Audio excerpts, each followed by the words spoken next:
En aparté, l'émission littéraire sur RMJ. Au programme, extraits de livres, musique et interviews. Au cours de cette rencontre mensuelle, nous vous proposerons de découvrir un écrivain de notre région pour lequel nous choisirons un livre, un roman, un recueil de poésie, un essai.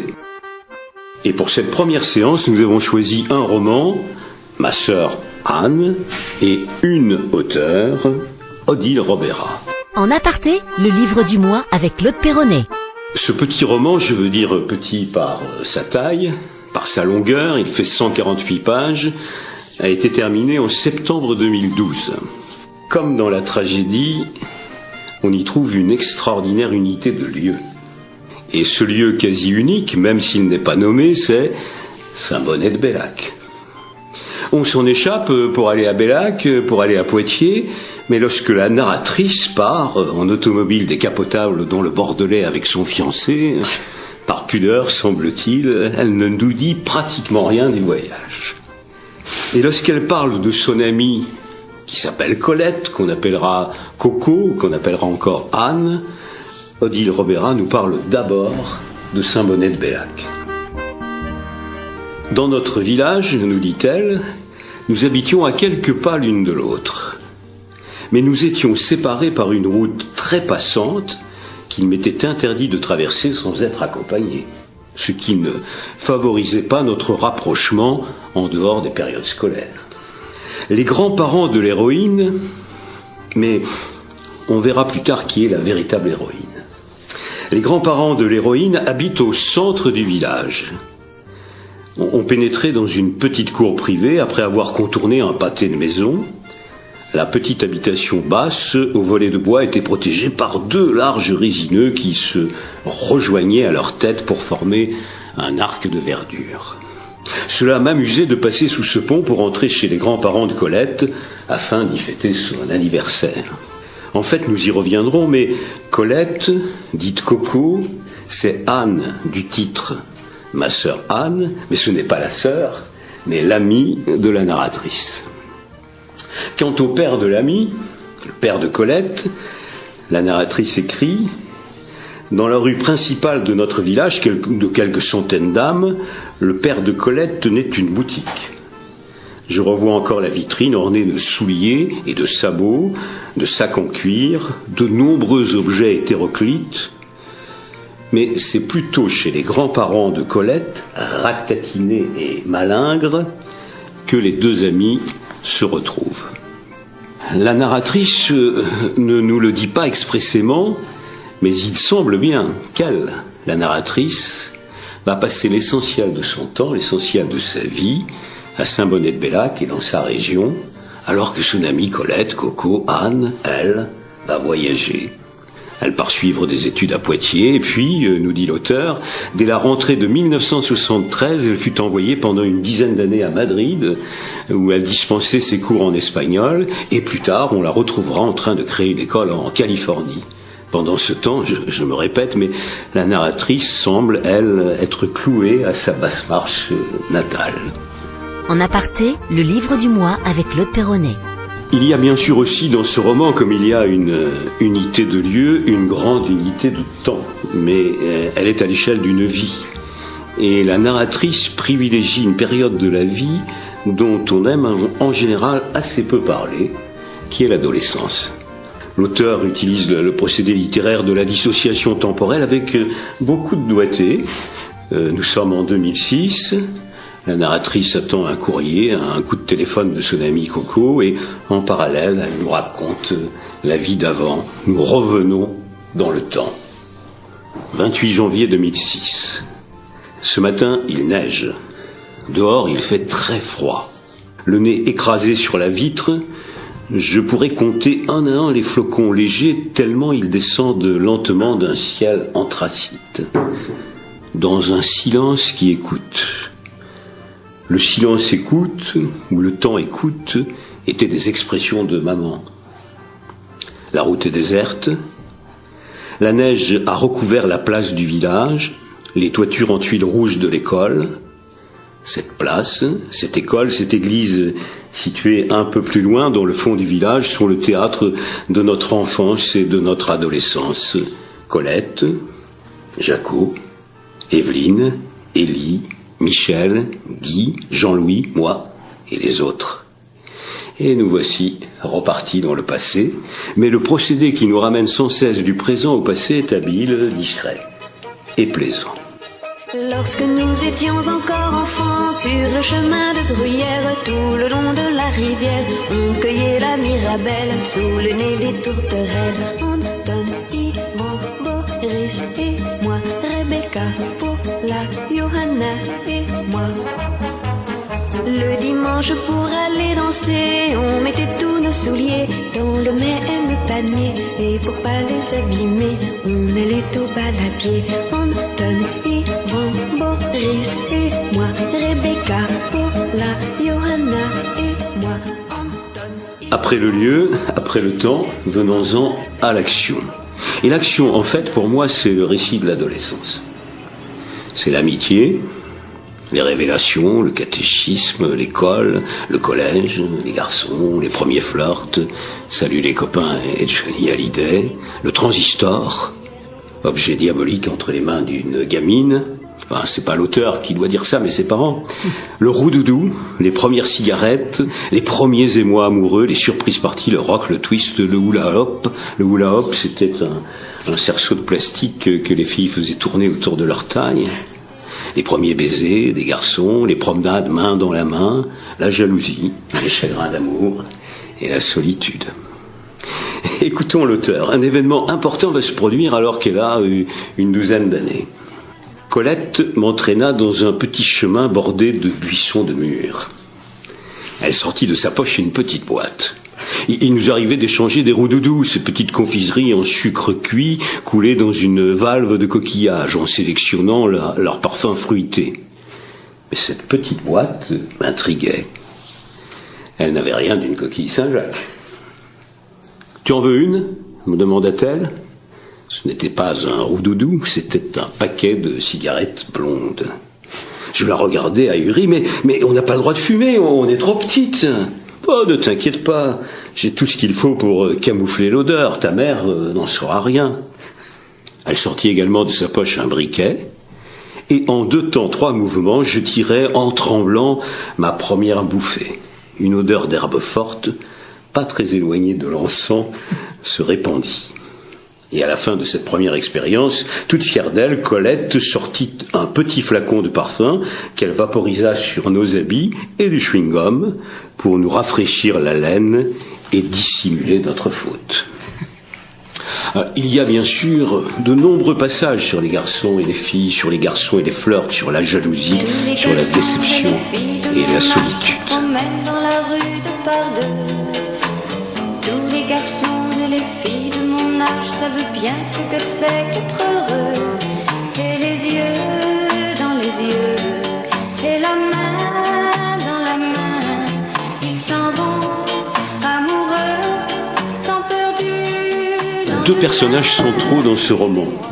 La narratrice, qui sans aucun doute est bien l'auteur, est bien Odile Robera, et puis Colette, Coco, appelée Anne, et même ma sœur Anne, dans le titre du roman.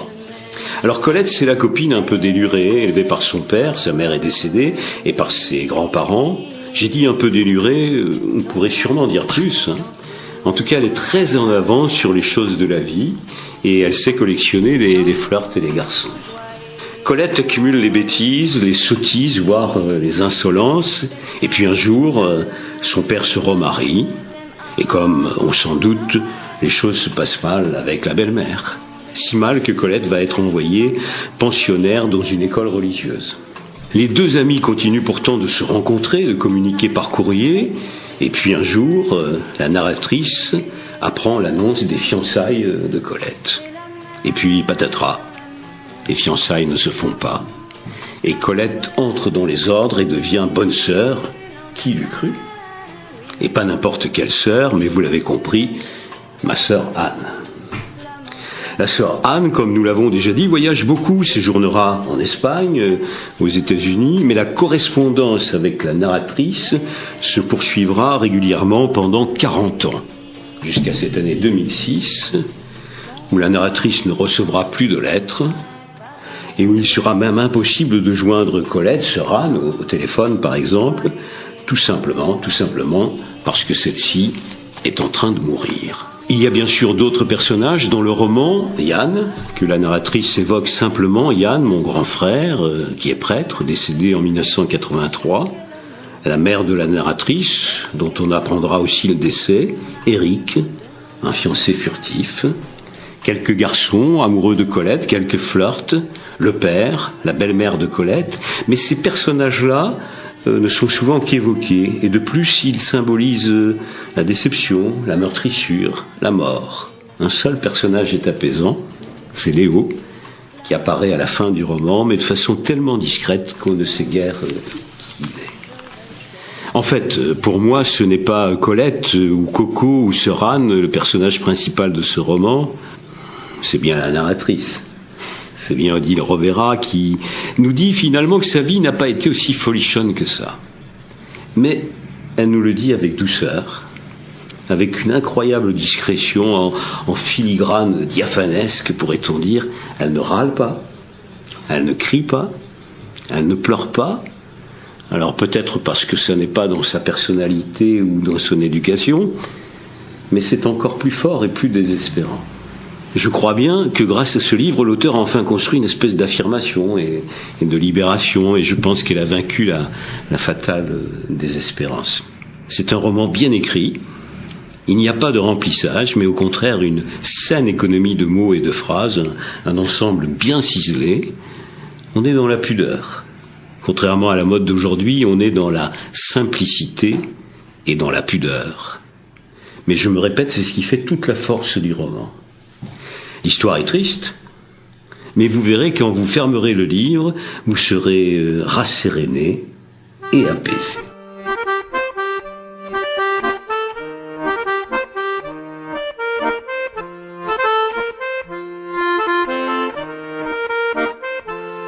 En aparté, le livre du mois avec Claude Perronnet. Bonjour Odile Rovera. Bonjour. En effet, Odile Rovera est là, elle est dans notre studio, elle a accepté de se livrer au jeu de l'entretien. Odile Rovera, voulez-vous d'abord réagir au petit résumé lecture que j'ai fait de votre livre ? Il est parfaitement conforme à la réalité. Je trouve que oui, ça reflète tout à fait ce que j'ai écrit, ce que j'ai ressenti. Vous avez fort bien compris. Je vous remercie. Il me semble que tout à l'heure vous avez un petit peu tiqué quand j'ai parlé de votre votre résidence, si j'ose dire, en Basse-Marche. Vous en êtes échappé plus que je ne le croyais. Oui, mais je n'en parle pas. D'accord. Non, vous n'en parlez pas dans le livre. Non, pas dans le livre, non. Dites-moi, question extrêmement banale, pourquoi écrire ? Pourquoi écrire ? Parce que ça correspond à un besoin, c'est un moyen d'expression, ça tout le monde le sait. Parce qu'on a besoin d'exprimer ce qu'on ne peut pas dire. Je crois, c'est ça. Et je pense que j'ai toujours eu des difficultés à parler. Et c'est peut-être pour cela que j'ai pris la plume. Et je m'exprime beaucoup mieux par la plume. Parce que le jugement n'est pas immédiat. Dites-moi ce qu'on ne peut pas dire ou parce qu'on ne trouve pas les personnes à qui le dire. Peut-être parce qu'on ne trouve pas les personnes à qui le dire. Et pourquoi écrire un roman ? Parce que vous avez aussi écrit des recueils de poésie. Pourquoi un roman ? Pourquoi un roman ? Parce que oui, ça aurait pu être un récit. Parce que c'est une histoire vécue. Mais je dois avouer que j'ai un petit peu brodé. Un petit peu. Et il y a des personnages que j'ai un petit peu inventés. Enfin, j'ai arrangé, il y a des petits arrangements. Alors je ne peux pas qualifier ce texte de récit. Ça vous permettez d'en dire plus ? Ça me permet d'en dire plus, voilà, un petit peu plus. Et puis les souvenirs, au fond, ne sont pas toujours... Enfin, ne sont pas toujours réels. Ils reviennent difficilement. Voilà. C'est pour ça que je peux me tromper dans certains souvenirs. Donc roman. Donc roman, fiction, un petit peu de fiction quand même. Parce que je ne suis pas sûr de la réalité. Vous n'êtes pas loin d'en être sûr. Ah, je suis pas loin. D'accord.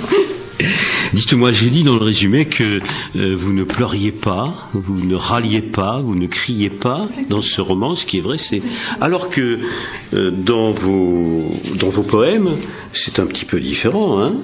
Quand je lis « Ma tête cherche le creux de ton épaule, elle ne trouve que le crin du traversin de l'agonie », où ma main cherche un doigt de ta présence, elle ne trouve que le suaire du calvaire de l'agonie, ou dans un autre recueil, quand je lis les murs de ma prison sont les 4 horizons, mon toit est la nuée, mon sol est le guéret, comment saper les murailles de ma geôle que nulle main ne frôle. Vous lâchez plus dans vos poèmes que dans votre roman. Oui, effectivement. Oui, pourquoi ? Pourquoi ? C'est un cri. Le roman n'est pas un cri. Ou alors c'est un cri apaisé, mais vos poèmes, c'était un véritable cri. Oui, c'est un cri. Et pourquoi le roman, ça ne l'est pas ? Parce que le roman n'a pas été écrit à la même époque. Je suis plus apaisé dans mon roman, effectivement. Et parce que la poésie, celle que vous avez citée, date de mon adolescence déjà. Où effectivement j'ai beaucoup souffert, oui, c'est vrai. Oui. Je disais que c'était aussi fort, hein, dans le roman, de ne pas pleurer, de ne pas râler, etc., que c'était effectivement encore plus poignant. Oui. Hein. Alors dites-moi, peut-être si la question vous ennuie, vous répondez pas. La religion, plus que la foi, hein, d'ailleurs, ah oui, elle tient une place importante dans votre roman. Je sais pas, on pourrait s'amuser à étudier votre champ lexical. Par exemple, sur le passage que j'ai cité concernant la première cigarette, vous dites « Je ne trouvais aucun plaisir à goûter à ce fruit défendu ». Vous parlez de péché, et même lorsque vous comparez l'odeur de la cigarette à quelque chose, c'est à l'encens. Vous vous rendez compte, hein, mais le champ lexical, il est celui que nous fait la vie, quoi. Est-ce que cet excès de religion, et je dis pas de foi, n'a pas été finalement, ou n'est pas finalement un obstacle au bonheur ? Très certainement, oui. Vous voulez en dire plus ? Je vais peut-être pas trouver les mots, mais c'est vrai qu'à notre époque, nous avons été élevés dans une espèce de carcan religieux où on ne nous disait pas grand-chose, on ne nous expliquait pas les vraies choses de la vie. Et les enfants, on allait à l'école en semaine et à la messe le dimanche. Point. Sans râler. Voilà, c'était comme ça. Et puis je pense que la religion a tenu un rôle, oui, important dans notre vie, autant à mon amie, ma sœur Anne, qu'à moi. Oui, c'est vrai. Beaucoup plus que la foi, je crois. Oui, j'ai bien fait. Je ne fais pas allusion à la foi. Oui, non, je reste neutre. Je ne mets pas du tout en cause la foi, je parlais bien de la religion. Ouais. Hein, d'accord. Oui, je reste neutre, oui. En aparté, Claude Perronnet reçoit Odile Robera pour son livre « Ma sœur Anne ». J'ai dit tout à l'heure qu'il est rare que les écrivains parlent de l'adolescence, hein, parce que l'adolescence, c'est vraiment une période difficile, douloureuse. On sort de la ouate de l'enfance, il y a plein de déceptions, etc., etc. Vous pouvez nous donner 2 souvenirs importants de votre adolescence, vous ? À moi ? Oui, la vôtre. Mais des choses qui vous ont frappé, dont vous le souvenez encore. Ce que j'ai évoqué dans le livre, hein. Ouais. C'est vrai, la première cigarette, par exemple, et puis nos premiers émois amoureux. Voilà, je crois que c'est ce qui m'a le plus marqué. Oui. Encore ? Ça vous revient encore, ces choses-là, ou pas ? Oui. Ou c'est passé ? On n'y pense pas à chaque instant, hein. Mais si, j'y pense encore, oui. C'est assez rare qu'on réussisse à écrire sur l'adolescence. Ah bon ? Oui, il y a très peu d'écrivains. On parle beaucoup de l'enfance, parce que l'enfance, c'est une période de vie, et puis en vieillissant, on pense plutôt à son enfance. Mais l'adolescence, c'est assez rare. Il y a peu d'ouvrages comme ça qui traitent de ça. C'est pourquoi j'ai trouvé que c'était effectivement original dans le vôtre. À partir de quand vous avez commencé à rédiger ce roman ? Je ne me souviens pas exactement. Ça devait être... J'ai mis du temps. Hein. J'ai mis du temps. Ça devait être 2006, 2007, juste après. Je ne veux pas révéler la fin du roman. Ouais. C'est vers 2007, 2008, je ne sais plus exactement. 6 ans, quoi. Ouais. Hein, bon.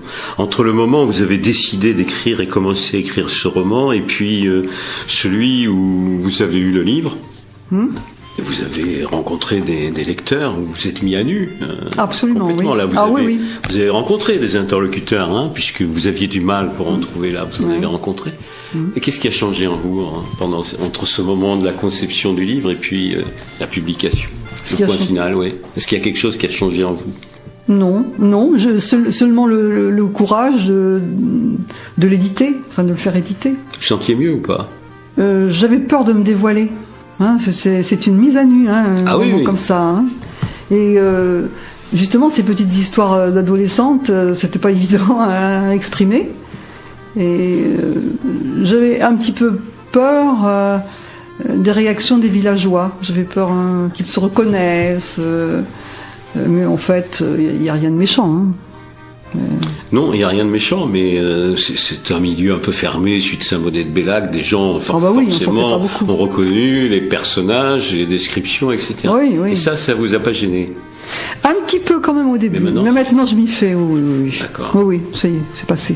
D'accord. Mais sur le plan personnel, le fait de publier ce roman, de raconter votre histoire, ça n'a rien provoqué de plus? Si, ça m'a délivré. Si, ça m'a délivré. Oui. Délivré. Oui, ça m'a délivré. Oui, un grand poids. Oui. Si. Okay. C'est une thérapie en fait, l'écriture. C'est évident. Surtout sur un récit qui est le vôtre. Vous considérez que ça a été une thérapie, une délivrance? Oui, parce que on y parle de ma mère aussi. Oui. J'y parle de ma mère, pardon. Oui. Et ça, j'avais envie d'exprimer la douleur que j'ai ressentie en perdant ma mère. Et ça s'est trouvé au même moment de la perte de mon amie Anne, ma sœur Anne. Et c'est pour ça qu'elle me manquait beaucoup à ce moment-là. J'avais envie d'exprimer ça. Et maintenant que c'est écrit, j'ai poussé mon cri. Voilà, j'ai poussé mon cri. Et ça va mieux, effectivement. Parce que je disais que, je ne sais plus quel mot j'ai employé tout à l'heure, mais que on pouvait apparaître apaisé après, c'est un peu votre cas. Oui, c'est vrai. Okay. Surtout qu'il a été assez bien accueilli dans l'ensemble. En aparté, Claude Perronnet reçoit Odile Robera pour son livre Ma sœur Anne. Je vais vous montrer une photo, j'expliquerai aux auditeurs, je vais vous montrer une photo. Je vais réussi à l'attraper. Vous connaissez cet homme? Oh oui. Oui. Alors pour les auditeurs, je vais expliquer. Je montre à Odile Robera une photo de Bernard Verlet. Sauf que c'est Bernard Verlet aujourd'hui. Il va avoir 75 il a ans, changé. Comme ça. Il est gros, il est moche. Oh oui. Vu dans un film il n'y a pas longtemps, il est même un peu visqueux. Oui. Or à l'époque, Bernard Verlet c'était le plus beau des jeunes comédiens. Oui, il était très beau. Il était en photo dans votre chambre? Ah oui. Oh, je l'ai gardé longtemps. C'était mon idole. Il était dans la photo de la chambre de toutes vos copines. Oui, enfin. Ou presque. C'était surtout ma sœur Anne et moi. Oui, c'était notre idole. Il était magnifique. Hein. Ah oui. Vous étiez amoureuse? Ah oui. D'accord. Et d'autant plus que, si j'ai bien compris, c'était le neveu de... C'était le neveu du prêtre de notre ville, oui. C'est ça, oui. Voilà. Oui. Donc, vous imaginez, cet homme tel qu'il est maintenant, c'est vache la question que je vais vous poser, mais la vieillesse, c'est un naufrage? Oui. D'accord. Il a tellement changé. Il était très beau. Oui, c'est plus le cas, c'est vrai. Non. Alors dites-moi, on sait que vous avez écrit des poèmes, on sait que vous avez écrit un roman, mais on vous connaît pas. On ne sait pas qui vous êtes. Moi, je sais un peu, mais vous pourriez dire, sans dévoiler de secret, votre parcours, c'est quoi? Quand vous avez fini vos études, qu'est-ce que vous avez fait? Je suis entrée dans l'entreprise familiale. Oui. J'ai pris des cours de gestion et je suis devenue responsable administrative de la société. Alors que vous vouliez, je ne veux pas dévoiler un secret, tout le monde le sait, vous vouliez être comédienne? Oui. C'était pas tout à fait la même chose? Pas du tout. Voilà. Pas du tout. Mais mes parents ne voulaient pas trop. Je n'aurais pas résisté, je pense. Ouais. Ça, c'était mon rêve. Donc vous avez fait ce travail, ce métier de gestionnaire commercial, etc., administratif pendant toute votre carrière. Toute ma carrière, oui. Et donc vous écrivez depuis que vous ne travaillez plus? Oui. Vous n'avez pas écrit pendant, à part les poèmes? Si, mais vous ne l'avez pas publié. Vous savez, j'écris depuis mon adolescence. Hein. D'accord, vous avez toujours écrit? Toujours. Ok, d'accord. Je n'ai jamais osé le montrer. D'accord. Vos références littéraires, c'est quoi? Qu'est-ce que vous lisez, vous? Ah, écoutez, mes premiers livres, c'était Balzac. Bon choix. Moi, c'était mon premier livre d'adolescente, justement. C'était pas un livre d'adolescente, comme on fait. C'était un livre de Balzac qui s'appelait Le Lys dans la vallée. Ah oui. Je m'en souviens très bien. Je l'ai lu au moins 3 fois avant de le comprendre, tellement j'étais jeune. Mais après, ça a été Le Grand Môle. Peut-être que ça m'a inspiré. Et bon, très romantique, Le Grand Môle. Et je pense que ça m'a tellement marqué. Enfin, j'ai toujours été littéraire. Sauf dans ma petite enfance où j'aimais les chiffres quand même. J'étais matheuse. Parce que pour être gestionnaire, il faut avoir quand même quelques notions de mathématiques. J'ai d'abord été matheuse et puis après, je suis devenue littéraire. Quand j'ai commencé à écrire, je suis devenue littéraire, oui. C'est vrai. D'accord. Et vous avez relu Alain Fournier, parce qu'on dit que quand on le lit adulte, après on trouve ça nul. Non, vous l'avez pas relu? Vous l'avez lu adolescente? Non, je l'ai lu adolescente. J'ai lu au moins 2-3 fois. Ah, si, c'est mon livre de chevet. Ah bon, vous disiez mais je vais chercher quelques pages dedans, de temps en temps, pour le style. On a toujours un livre comme ça de prédilection. Et parmi les contemporains, vous lisez quoi? Vous lisez quoi? Je lis pas beaucoup en ce moment depuis que j'écris. D'accord. En poésie, vous aimez quoi? J'en lis pas beaucoup non plus. Oui, mais vous devez bien avoir quelques poètes préférés. Des poètes préférés qu'est-ce que j'ai eu comme poète préféré? Ma foi, Aragon. Tiens, c'était un de mes poètes préférés. Mais j'aimais bien aussi Victor Hugo. Et alors, beaucoup plus loin, dans le temps, François Villon, j'aimais beaucoup. Aragon, vous avez un texte qui vous vient comme ça à la tête, non? Que serais-je sans toi? Qui vint à ma rencontre. Qu'un cœur boit de roman. Voilà, c'était rarecté au cadran de la montre. Oui, ça on l'a beaucoup écouté dans notre adolescence. En aparté, l'émission littéraire sur RMJ. Question de Christophe. Alors, Odile Robera, depuis tout à l'heure, je vous écoute, et on parle de ce livre qui s'inspire largement de votre vie. Est-ce que le fait que vous ayez mêlé la fiction à ce livre vous permet de corriger quelques moments de votre vie que vous auriez souhaité vivre différemment? Non, je ne pense pas. C'est seulement pour que le texte soit cohérent. Et puis que c'est difficile de restituer exactement un souvenir. Uniquement. Mais vous n'avez pas utilisé la fiction pour vous permettre comme ça de corriger peut-être un moment où vous vous étiez où vous étiez senti fragile et que vous auriez souhaité vivre différemment? Ça m'arrive pas dans ce roman. La fiction aurait pu le permettre. Oui, la fiction aurait pu le permettre, mais non, c'est pas pour ça, je vous dis, non. Vous êtes livré honnêtement au lecteur.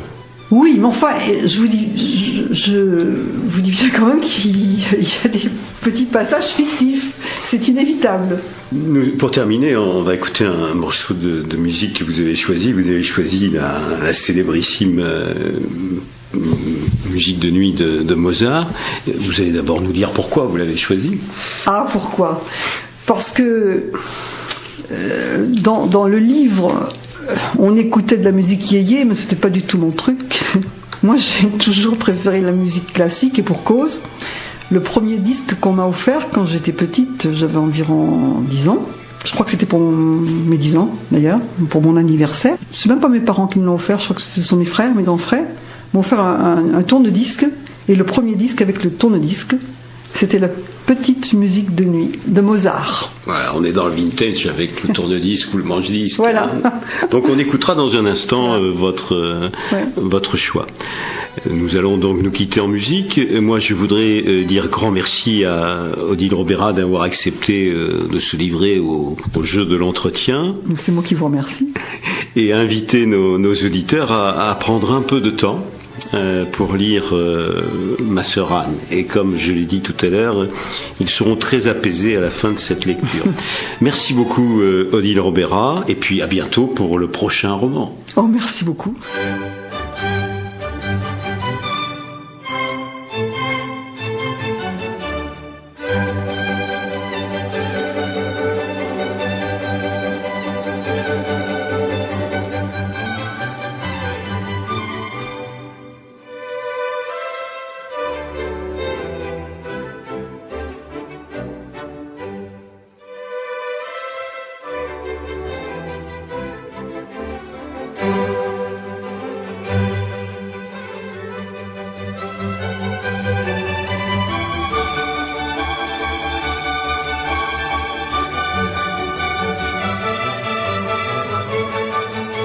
En aparté, l'émission littéraire sur RMJ. Claude Perronnet rencontre pour vous un auteur de la région. Au programme, extraits de livres, musique et interviews. Rendez-vous tous les 2e dimanches du mois à 19h. Le mercredi qui suit à 14h05.